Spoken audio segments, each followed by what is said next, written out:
Hello, I'm Mara Jones and welcome to Caffeine TV, your daily video news brief. Here to take you through 3 headline numbers in just 3 minutes, giving you a different take on everything from housing policy to the Real Housewives. The first number up today is 5, as in 5,000. That's the number of unexploded chemical weapon shells that the United States found in Iraq during the course of its war there. That fact was revealed by the New York Times today and was kept secret until today. Now, this revelation doesn't really change the fact that we went into Iraq under false pretenses. We were told that they had an active weapons of mass destruction program that would blow up the world unless we fixed it. Well, these shells had been buried for years. They were left over from Iraq's war with Iran in the 1980s and couldn't really be used on the battlefield anymore to cause mass casualties, but they were used sadly against US troops in roadside bombs, and other troops that ended up discovering them and trying to dispose of them in fields ended up getting sick. Now, the kicker is that the area where these bombs were made and still are buried, some of them, is now under the control of ISIS. And in an ironic fact, on top of all of that, the technology and the money in order to build these weapons came from the United States and its European allies back in the 80s when Iraq was on their side against Iran.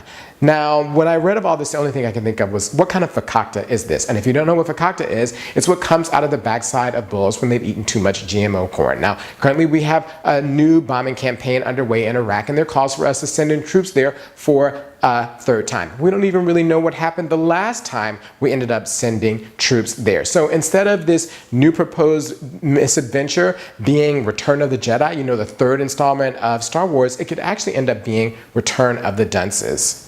The next number up today is 20, as in 20,000. That's the amount that Facebook and Apple will give their female employees in order to help them freeze their eggs. Now, apparently this is a move on the part of Facebook and Apple to help recruit and retain women. Now, to me, this seems to be something cooked up by men, because if you actually really want to recruit and retain women, then you create a place where they actually want to work and stay. But instead of doing all of that, they're saying, here's some freeze your eggs money. But hey, I don't have ovaries. But a person who does is Sheryl Sandberg, who is the #2 at Facebook. And she wrote a book called Lean In, saying that what women need to do is lean into the workplace, and that the problem is if you don't lean in, then you're not going to get ahead. But it seems to me that if you lean into Facebook, you're going to lean out of your life. And if you total all this up together, to me, it says that in so many ways, the values of the tech industry are scrambled.